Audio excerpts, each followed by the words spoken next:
دوستو channel subscribe like اور share فرمائیں، شکریہ۔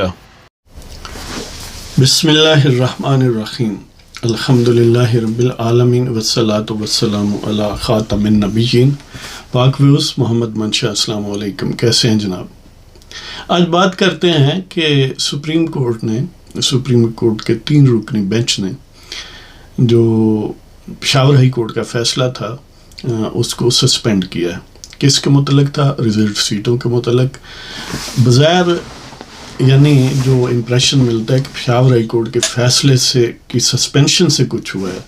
اصل میں اس کے ساتھ الیکشن کمیشن آف پاکستان کے فیصلے کو بھی سسپینڈ کیا گیا ہے۔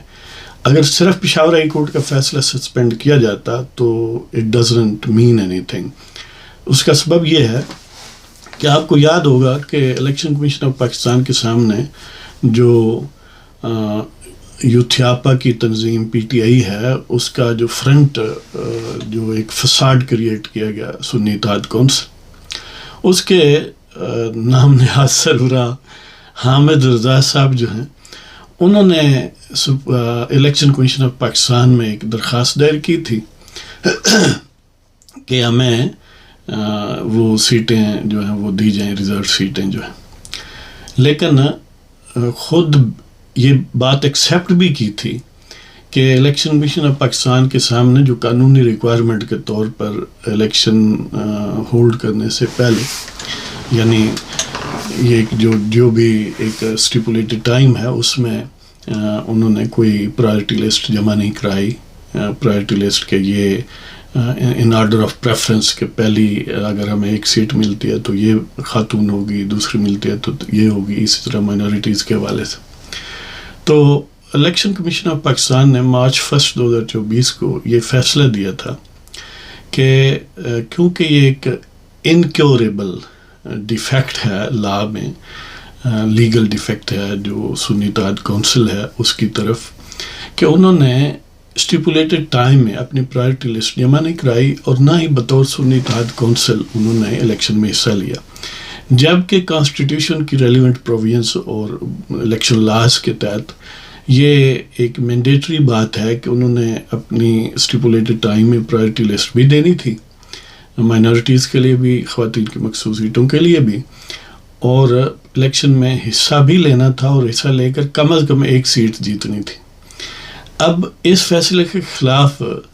جو سنی اتحاد کونسل ہے وہ پشاور ہائی کورٹ میں گئی اور پشاور ہائی کورٹ نے اس فیصلے کو اپ ہولڈ کیا کہ الیکشن کمیشن آف پاکستان کا یہ فیصلہ صحیح ہے، کہ اور کوئی طریقہ نہیں ہے۔ انہوں نے الیکشن کمیشن کے اس نقطے کو ایکسیپٹ کیا ہے کہ یہ جو فیصلے میں انہوں نے لکھا کہ یہ انکیوریبل لیگل ڈیفیکٹ ہے آن بہاف آف سنی اتحاد کونسل، اور جو سیٹیں اس طرح وہ جو سپوزڈ سیٹیں تھیں ان کو پھر باقی جو اویلیبل پارلیمانی پارٹیاں تھیں ان میں پروپورشنیٹلی تقسیم کیا گیا۔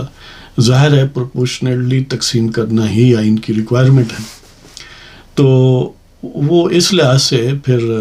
یعنی جو رولنگ پارٹی ہے ظاہر ہے ان کو زیادہ سیٹیں ملی، اگرچہ اگر جناب مولانا فضل الرحمان دامت برکاتہم عالیہ کی پارٹی کو بھی اپوزیشن سمجھیں اور ظاہر ہے اپوزیشن میں ہیں تو ان کو بھی سیٹیں ملی تھیں، موسٹ پروبیبلی ان کو 2 ملی تھیں، 9 سے 11 ہو گئیں۔ تو اب جو سپریم کورٹ کے 3 رکنی بینچ جس کو ہیڈ کر رہے تھے منصور علی شاہ صاحب، اور اس میں وہ جو بوری نماز جج ہیں ایک وہ بھی موجود تھے اس بوری میں یوتھیاپا بھرا ہوا ہے۔ تو بہرحال انہوں نے یہ فیصلہ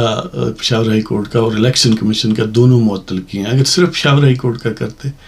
تو پھر آن گراؤنڈ کوئی اس سے فرق نہیں پڑنا تھا، اس لیے انہوں نے پشاور ہائی کورٹ کا بھی فیصلہ، اپنا الیکشن کمیشن آف پاکستان کا بھی فیصلہ جو ہے وہ معطل کیا۔ اب معطل انہوں نے پروسپیکٹیولی کیا ہے، ریٹروسپیکٹیولی نہیں کیا۔ پروسپیکٹیولی کا مطلب یہ ہے کہ یہ منڈے سے افیکٹو، یہ جو منڈے گزر گیا ہے افیکٹو ہوگا، تو اس کا مطلب یہ ہے کہ اس سے پہلے جو بھی لیجسلیشن ہو چکی ہے اس میں کوئی کسی قسم کا ڈیفیکٹ نہیں ہے، کہ اس وقت اگر کسی نے ووٹنگ میں حصہ لیا تھا ان اراکین میں سے کسی نے، تو وہ پرفیکٹلی لیگل اور کانسٹیٹیوشنل ہے۔ لہذا آئندہ وہ ٹل فائنل ڈیسیژن اس پوائنٹ پر جو آتا ہے تو وہ پروسیڈنگز میں حصہ نہیں لیں گے. اس کا ایک مطلب یہ ہے فیصلے کا. لیکن دوسری طرف یہ بھی ہے کہ عین ممکن ہے کہ اسپیکر قومی اسمبلی جو ہے وہ اپنی طرح کی رولنگ دے کہ یہ جو ہیں وہ بہرحال ممبر ہیں اور ان کو نوٹیفائی الیکشن کمیشن نے کیا تھا, اور الیکشن کمیشن نے تو ان کی پٹیشن پر ایک فیصلہ دیا تھا نا, جو نوٹیفیکیشن ہے اس کو تو چیلنج نہیں کیا گیا. تو یہ ایک لیگل مطلب ایک کمپلیکیشن ہو سکتی ہے. تو بہرحال اب اس کے پروز اینڈ کانس کیا ہیں اور اس میں انڈر لائنگ ریزنس کیا ہیں. مثلاً ایک نقطہ نظر یہ ہے کہ آپ نے سنا ہوگا کہ پچھلے 1-2 دن میں جو رانا ثناء اللہ ان کی طرف سے میڈیا میں اور اعظم نذیر تارڑ جو منسٹر آف لا اور پارلیمانی افیئرس ہیں ان کی طرف سے یہ بات گویا کی گئی کہ ہم جوڈیشل ریفارمز کر رہے ہیں, آئین میں ایک امینڈمنٹ لا رہے ہیں جس میں جوڈیشل جو اپوائنٹمنٹ کا طریقہ ہے جوڈیشری میں ہائی کورٹس اور سپریم کورٹ کے ججز کا, اس کو بدلا جائے گا, اس کو بیلنسڈ بنایا جائے گا, اس پر صرف سپریم کورٹ کے چیف جسٹس کی ٹھیکیداری کو ختم کیا جائے گا. اور اس کے ساتھ انہوں نے یہ بھی اندیا دیا کہ جو سپریم کورٹ کا چیف جسٹس ہے اس کی جو ٹرم آف آفس ہے اس کو بھی مقرر کر دیا جائے گا, نمبر آف ایئرس میں فکس کیا جائے گا. یعنی یہ نہیں ہے کہ پہلے تو کیونکہ ان کی ریٹائرمنٹ 65 ایئرز آف ایج ہے, تو اگر کوئی 5 دن پہلے یعنی سینئر موسٹ بنا ہے اور 65 پورا ہونے سے 5 دن پہلے وہ چیف جسٹس بنا ہے تو صرف 5 دن رہے گا. اگر وہ 60 کی عمر پر چیف جسٹس بنا ہے تو 5 سال رہے گا. تو اسی یعنی پچھلے ادوار میں یہ صورتحال رہی ہے کہ کوئی 14 دن رہا ہے اور کوئی 7 سال رہا ہے. تو انہوں نے کہا کہ اس کو تھوڑا متوازن کیا جانا چاہیے, جس طرح باقی کانسٹیٹیوشنل جو بھی عہدیدار ہیں ان کی ٹرم آف آفس جو ہے وہ مقرر ان نمبر آف ایئرس ہوتی ہے. مقرر تو اس میں بھی ہے کہ ٹل دی ایج آف ریٹائرمنٹ, لیکن وہ ایک دوسرے سینس میں مقرر ہوتی ہے کہ مثلاً پرائم منسٹر 5 سال ہے, پریزیڈنٹ جو ہے وہ 5 سال ہے, اس طرح اسپیکر ہے, سینٹ کا چیئرمین ہے, ڈپٹی اسپیکر ڈپٹی چیئرمین وغیرہ وغیرہ. تو اس کو بھی فکس کر دینا چاہیے تاکہ یہ ایک جو ریڈیکولس صورتحال پیدا ہوتی ہے کہ کوئی 5 دن رہے یا 7 دن رہے اور کوئی 5 سال یا 7 سال رہے,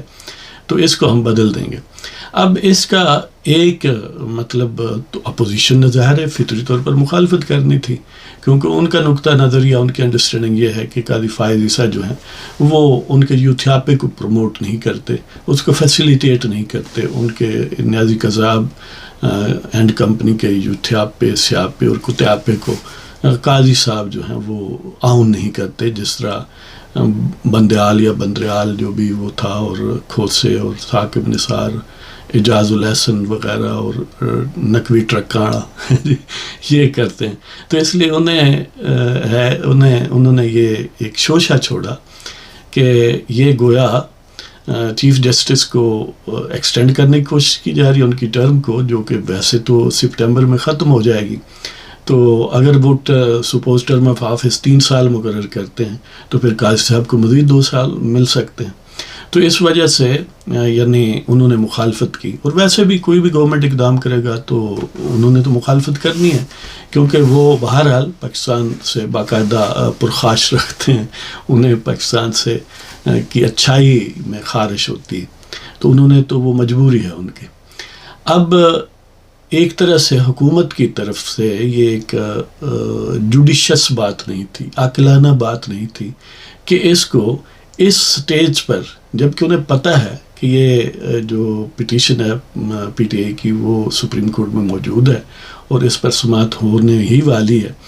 تو ان کو نہیں چاہیے تھا کہ اس کو تشدد بام کرتے یا اس سبجیکٹ پر اظہار خیال کرتے اور ٹرم کا نام لیتے یا اپوائنٹمنٹ کے پروسیجر کو ہم بدلیں گے یا بیلنسڈ بنائیں گے. اس کا سبب یہ ہے کہ ظاہر ہے جس طرح جنرلز ہیں, ہر جنرل آرمی چیف بننا چاہتا ہے, اسی طرح یقیناً ایک نیچرل خواہش ہے ہر جسٹس سپریم کورٹ کا چیف جسٹس بننا چاہتا ہے. ہائی کورٹ سے ہر جسٹس ہائی کورٹ کا چیف جسٹس پھر سپریم کورٹ میں جانا چاہتا ہے. یہ ایک نیچرل انکلینیشن اور خواہشات ہیں انسانوں کی. اب اگر وہ ٹرم آف آفس جس کا کہ انہوں نے برملا اظہار کیا اگر مقرر کر دیتے ہیں تو اس کا صاف مطلب یہ ہے کہ اگر 3 سال مثلا مقرر کرتے ہیں تو بظاہر تو یہی ہے نا کہ کم از کم 3 سال یا 2 سال تو کریں گے. 2 سال کریں تب 1 سال اضافہ ہو جائے گا قاضی صاحب کی مدت میں. 3 سال کریں تو 2 سال کا اضافہ ہو جائے گا. 5 سال کریں تو پھر 4 سال کا اضافہ ہو جائے گا. تو کیونکہ اس کے بعد جسٹس منصور علی شاہ نے بننا ہے تو جو بھی اس سے بعد یعنی آئے گا قاضی فیاض عیسیٰ کے گویا اس وقت تو وہ ان لائن ہے. اور اس وقت جو صورتحال ہے اگر قانون میں آئین میں ترامیم نہ کی جائیں تو منصور علی شاہ کو کم و بیش 3 سال ملیں گے. اگر سپوز ٹینیور 3 سال کر دیا جاتا ہے تو پھر منصور علی شاہ جو ہیں ان کی یعنی باری مزید 2 سال لیٹ ہو جائے گی. یہ الگ بات ہے کہ پھر بھی ان کو چانس ملے گا, پھر بھی ان کو 3 سال ہی مل سکتے ہیں اگر ٹرم وہ مقرر. اب یہ کیونکہ آئینی ترمیم ہے اس میں یہ بھی طے ہوگا کہ اگر سپوز کیونکہ ریٹائرمنٹ کی ایج 65 ہے سپریم کورٹ کے ججز کی. اب ایک بندہ جو ہے چند دن پہلے چیف جسٹس بنتا ہے اور اس کے لیے اگر 3 سال مقرر ہیں تو اس کا مطلب یہ ہے کہ وہ 65 پر ریٹائر نہیں ہوگا. پھر اس ایج کو بھی اکارڈنگلی بدلنا پڑے گا کہ in case of chief justice اگر وہ اتنے دن پہلے اپنے نمبر آف ایئرس جو اس نے 3 سال کرنے ہیں یا جو بھی ٹرم ہو تو اس سے پہلے وہ مقرر ہوتا ہے 65 ایئرس آف ایج سے پہلے تو اتنی اس کی آٹومیٹک ایکسٹینڈ ہو جائے گی ریٹائرمنٹ کی ایج جو ہے. تو ظاہر ہے یہ ایک تفصیلات ہیں جو اس وقت ہوں گی. تو مطلب کہنے کا یہ ہے کہ اس میں 2 چیزیں ڈسٹیسٹفل ہیں ججز کے لیے. نمبر 1 اس وقت جوڈیشری کی گویا مناپلی ہے, ڈکٹیٹوریل پوزیشن ہے کہ چیف جسٹس پلس اس کے ججز جو چاہیں جس کو چاہیں جج عملی طور پر بنا سکتے ہیں. ہائی کورٹ سے جس کو چاہیں وہ ایلیویٹ کر سکتے ہیں. ایون ٹیکنیکلی وہ وکیل کسی کو جس کی 15 سال پریکٹس ہو چکی ہو ہائی کورٹس اور سپریم کورٹ میں اس کو ڈائریکٹ بھی سپریم کورٹ میں لایا جا سکتا ہے اگرچہ اس کی کوئی مثال کوئی ایک آدھی ہے پوری ہسٹری میں. تو مطلب یہ ہے کہ ایک تو ان کی جو اتھارٹی ہے وہ ڈائلیوٹ ہوگی. اب کون چاہتا ہے اپنی اتھارٹی کو ڈائلیوٹ کرنا. دوسرا یہ ہے کہ اب ظاہر ہے اگر ہم دیکھیں کہ منصور علی شاہ اور ان کے بعد جو بھی آئیں گے تو ان کی انڈرسٹینڈنگ تو یہ ہے نا کہ اگر قاضی صاحب ابھی ریٹائر ہوتے ہیں سپٹمبر میں تو اب ظاہر ہے چند مہینے کی بات ہے وہ چیف جسٹس ہوں گے منصور علی شاہ. اگر نہیں ریٹائر ہوتے تو 2 سال ان کی چیف جسٹس شپ میں ڈیلے آ جائے گا. اس طرح اکارڈنگلی بعد میں آنے والوں کے لیے. اب وہ مستقبل کو کس نے دیکھا ہے؟ وہ کہتے ہیں نا کہ کل کسی نے دیکھی مزہ لئیے اج دا, جی کل کسی نے دیکھی مزہ لئیے اج دا. تو یہ یعنی کہنے کا مطلب یہ ہے کہ یہ ایک فطری خواہشات ہیں. اس طرح حکومت نے تشتبام کر کے اپنے پلان کو گویا ان کو الرٹ کر دیا ہے. لہذا ایک وجہ یہ بھی ہو سکتی ہے سسپینڈ کرنے کی, اور دوسری وجہ ظاہر ہے آپ اور بھی تلاش کر سکتے ہیں کہ اس میں مثلا بوری نماز جج موجود تھا جو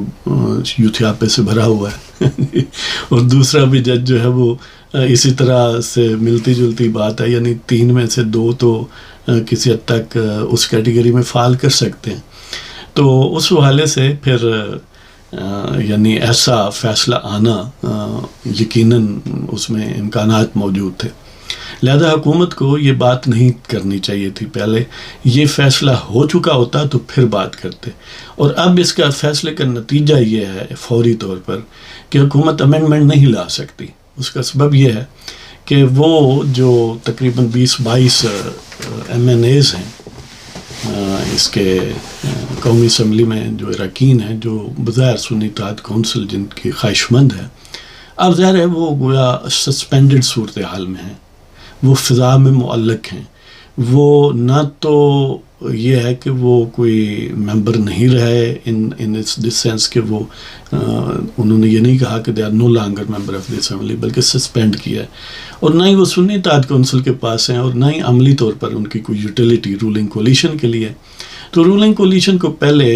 یعنی 2/3 میجورٹی حاصل تھی اس ڈیسیژن سے پہلے, سسپینشن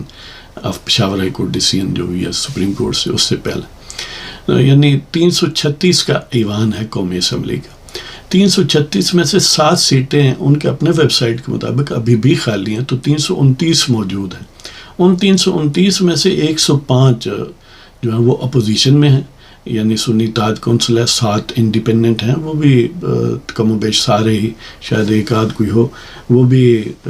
جیسے بیرسٹر گور وغیرہ یا عمر ایوب، انہوں نے ٹیکنیکلی ایک پریزیڈنٹ پی ٹی آئی کا، ایک سیکریٹری جنرل رکھا ہوا ہے، تو انہوں نے سنی اتحاد کونسل کو جوائن نہیں کیا، تو اس وجہ سے ان کو ٹیکنیکلی آزادی رکھا ہوا ہے۔ اور پھر یہ ہے کہ اب ظاہر ہے اگر مولانا کی پارٹی بھی اپوزیشن میں ہو تو پھر ان کی 105 اسٹرینتھ بنتی ہے، رولنگ کولیشن جو ہے وہ 224 بنتے ہیں، اور 336 کے فل ایوان کی 2/3 میجورٹی ایگزیکٹلی 224 بنتی ہے، لہذا اب وہ 224 سے کم و بیش 20 سیٹیں ان کی کم ہو کے 204 پر آ جائیں گی۔ اگرچہ حکومت سٹل مضبوط بنیادوں پر رہے گی، لیکن امینڈمنٹ لانے کی صلاحیت ان میں خاصی کم ہو جائے گی۔ اگرچہ حکومت کے پاس اگر وہ اس بات پر تلے ہوئے ہوں تو بہت سارے ایسے ٹینٹیکلز ہوتے ہیں کہ وہ راجہ ریاض فیکٹر کریٹ کر سکتے ہیں موجودہ صورتحال میں بھی، لیکن یہ ظاہر ہے اب ان کی طرف سے کتنا ڈٹرمنیشن ہے یا جو باقی سٹیک ہولڈرز ہیں، ظاہر ہے اس سارے سلسلے میں اسٹیبلشمنٹ کا بھی کوئی نہ کوئی انٹرسٹ ہو سکتا ہے، دلچسپی ہو سکتی ہے، تو اس حوالے سے اب گویا ججز نے اس پشاور ہائی کورٹ کے اور الیکشن کمیشن کے فیصلوں کو سسپینڈ کر کے اپنے آپ کو محفوظ بنا لیا، اپنا سٹیٹس کو یقینی بنا لیا ہے۔ اب جب تک یہ فیصلہ نہیں ہوتا یا یہ سسپینشن جو ہے اس کو ودرا نہیں کیا جاتا تو اس وقت تک آئین میں امینڈمنٹ نہیں ہو سکتی، لہذا جوڈیشل کمیشن اور اسی طرح رہے گا، اور اس طرح چیف جسٹس کی یا سپریم کورٹ کے ججز کی جو ہے وہ مناپلی برقرار رہے گی ججز کے اپوائنٹمنٹ کے سلسلے میں۔ لیکن اب یہ 3 رکنی بینچ نے سسپینڈ کیا ہے اور ساتھ ہی یہ کہا ہے کہ لارجر بینچ تشکیل دیا جائے۔ اب وہ 3 ججز کی کمیٹی جو اگین منصور علی شاہ بھی اس میں ہوں گے اور چیف جسٹس صاحب ہوں گے اور ایک اور جج ہوگا، تو وہ ظاہر ہے لارجر بینچ کانسٹیٹیوٹ کریں گے۔ لارجر بینچ کم از کم 5 ججز پر ہے، اس لیے جو لا منسٹر ہیں یا حکومتی لائرز ہیں انہوں نے یہ پوائنٹ آؤٹ کیا ہے کہ یہ زیادتی کی ہے اس 3 رکنی بینچ نے۔ نمبر 1 تو پارلیمانی معاملات میں بڑی حد تک ریفرین کرنے کی پالیسی ہوتی ہے جوڈیشری کی کہ لیجسلیشن کو روکنا یہ کوئی مناسب بات نہیں ہے۔ دوسرا یہ ہے کہ کیونکہ پریکٹس اینڈ پروسیجر ایکٹ میں یہ بات طے شدہ ہے کہ جو بھی کانسٹیٹیوشنل میٹر آئے گا اس پر اگر فیصلہ کرنا ہے تو 1 رکنی، 2 رکنی، 3 رکنی، 4 رکنی جج نہیں کر سکتے، اس کے لیے بینچ لارجر بینچ ہی ہوگا، کم از کم 5 ججز پر مشتمل ہوگا۔ اب چاہیے تو یہ تھا کہ یہ 3 رکنی بینچ جو ہے اس فیصلے کو سسپینڈ نہ کرتا، خود ہی کہہ دیتا۔ پہلے تو یہ بینچ ہی نہیں بنانا چاہیے تھا 3 رکنی، جب اس میں کانسٹیٹیوشنل میٹرز انوالو ہیں، ان کو ڈیسائیڈ کرنا ہے پہلی مرتبہ، تو 5 رکنی بینچ بننا چاہیے تھا، لیکن 3 رکنی بنایا گیا۔ اور پھر 3 رکنی نے بھی یہ بات، اب اس سے تو یہ محسوس ہوتا ہے کہ گویا 3 رکنی بتایا ہی اس لیے گیا ہے کہ فیصلے کو سسپینڈ کر دیں، باقی بعد میں دیکھا جائے گا۔ تو اب فیصلے کو سسپینڈ کر کے انہوں نے کہا لارجر بینچ بنائیں۔ اب ظاہر ہے جب لارجر بینچ بنے گا تو اس میں کم از کم 5 ججز ہوں گے۔ 5 ججز کون سے ہوں گے ظاہر ہے یہ وقت بتائے گا، چند دنوں کی بات ہے۔ 3 مارچ کو اب اس کی ہیئرنگ کے امکانات ہیں، نیا بینچ تشکیل اس سے پہلے دے دیا جائے گا۔ 3 مارچ میں کہہ رہا ہوں، معذرت، 3 جون کہ 3 جون تک ان کا خیال یہ ہے کہ وہ یعنی اس چیز کو ریپ اپ کر لیں گے، اور بقول سپریم کورٹ کے ججز کے اس میں کوئی تعطل نہیں آئے گا، مسلسل سماعت جاری رہے گی اور 3 جون تک شاید وہ فیصلہ کر دیں گے۔ اب ظاہر ہے یہ تو کہنے کی بات ہے، پھر اس میں ایکسٹینشن بھی ہو سکتی ہے، 3 جون سے آگے بھی جا سکتا ہے، اور پھر وہ جو 3 رکنی 5 رکنی یا اس سے زیادہ کا بینچ ہوگا وہ اس پشاور ہائی کورٹ کے فیصلے کو انویلڈ بھی قرار دے سکتا ہے، الیکشن کمیشن کے فیصلے کو بھی انویلڈ قرار دے سکتا ہے۔ اگر انویلڈ قرار دے دیتے ہیں تو ظاہر ہے ججز کی مناپلی جو ہے وہ اسی طرح برقرار رہے گی، لیکن اگر ساری فورسز اگر ایک ہی پیج پر ہوں اور وہ راجہ ریاض فیکٹر یوز کرنا چاہیں تو ظاہر ہے ان کے پاس پھر بھی امکانات موجود ہیں کہ 20 کی ضرورت ہے اور 20 مولانا کے بھی محنت اللہ کر لیں گے، ان کی 11 میں سے 9 رہ گئی ہیں، تو اس کا مطلب ہے اگر وہ مان جاتے ہیں تو 11 اور کرنی پڑیں گی، 20 بنانی ہے نا، تو 11 جو ہیں وہ بہرحال سنی تاج کونسل سے ادھار لی جا سکتی ہیں، کوئی ایسی ناممکن بات نہیں ہے۔ تو دیکھتے ہیں کہ اب ایک طرف عملی طور پر یہی سمجھ لیں کہ ایک طرف یوتھیاپا اور بعض ججز کے مفادات یکجا ہیں کہ وہ اسٹیٹس کو چاہتے ہیں، وہ چاہتے ہیں کہ بیلنس نہ پیدا کیا جائے، ان میں ترمیم نہ کی جائے، جوڈیشل جو اپوائنٹمنٹس ہیں اس کے پروسیجر کو ریشنلائز نہ کیا جائے، بدلا نہ جائے، لہذا اسی طرح مرزا یار پھرتا رہے اور گلیاں سنیاں رہیں اور وہ عیاشی کرتا رہے۔ تو دوسری طرف ظاہر حکومت یہ چاہتی ہے کہ ایک بیلنسڈ سلسلہ ہو جائے۔ تو دیکھتے ہیں اب یہ کلیش آف ٹائٹنس ہے، اگرچہ یعنی جو پچھلے کلیش تھے ان میں بہت زیادہ لائم لائٹ تھی، اس میں گویا اس حوالے سے تو شاید نہ ہو، لیکن کیونکہ یوتھیاپا کا ایلیمنٹ اس میں موجود ہے، ان کے وہی پٹیشنر ہیں، تو اس وجہ سے پھر یہ کلیش آف ٹائٹنس بہرحال نظر آئے گا۔ تو اللہ تعالیٰ آپ سب کو خوش و خرم رکھے جناب، اللہ تعالیٰ پاکستان کو قائم دائم رکھے۔ اجازت چاہتا ہوں جناب، خدا حافظ۔